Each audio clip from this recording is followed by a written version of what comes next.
आणि बातमी पुण्यातनं आहे। शरद पवार गटाचं पुण्यात आंदोलन पाहायला मिळतंय। अजित पवारांच्या राजीनाम्याची मागणी यावेळेला करण्यात आली आहे। बदलापूरमधील घटनेच्या निषेधार्थ हे आंदोलन होते आणि या आंदोलकांनी थेट अजित पवार यांच्या राजीनाम्याचीच मागणी केलेली आहे।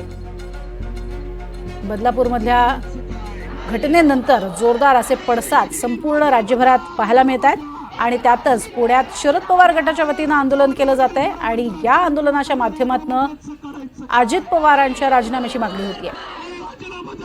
अधिक माहिती घेऊयात। रेवती हिंगवे आमची प्रतिनिधी आपल्या सोबत आहे। रेवती, काय प्रामुख्याने मागणी आहे? अजित पवारांच्या राजीनाम्याची मागणी का केली जाते?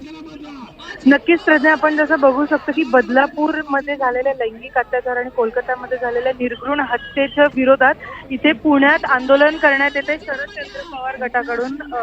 आणि आपण आता जसं बघितलं की सुप्रिया सुळे देखील इथे दाखल झालेले आहेत पुण्यातल्या गुडलक चौकामध्ये। इकडे हे आता तीव्र आंदोलन असं ते करत आहेत आणि घोषणाबाजी करताना ते अजित पवार, देवेंद्र फडणवीस आणि एकनाथ शिंदेच्या राजीनाम्याची मागणी करतात आणि पूर्ण प्रशासनाचा देखील ते विरोध या आंदोलनातून करत आहेत प्रज्ञा।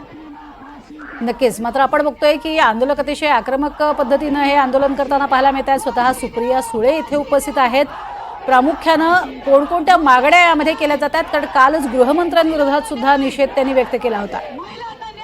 ते आता जे आंदोलन होत आहे त्याच्यातनं सुद्धा ते गृहमंत्रींचा निषेध करतायत आणि त्यांच्या मागण्या आहेत की महिला या महाराष्ट्रात सुरक्षित व्हायलाच पाहिजे आणि जर ते सुरक्षित नसतील तर अजित पवार, देवेंद्र फडणवीस आणि एकनाथ शिंदेंनी राजीनामा द्यायला पाहिजे। प्रज्ञा, नक्कीच, तुर्तास धन्यवाद रेवती या संपूर्ण माहितीसाठी। तर विरोधक अक्षरशः रान पेटवत आहेत। शरद पवार गटाचं हे आंदोलन आहे ज्यात मुख्यमंत्री आणि दोन्ही उपमुख्यमंत्री यांनी राजीनामा द्यावा अशी मागणी होती आहे।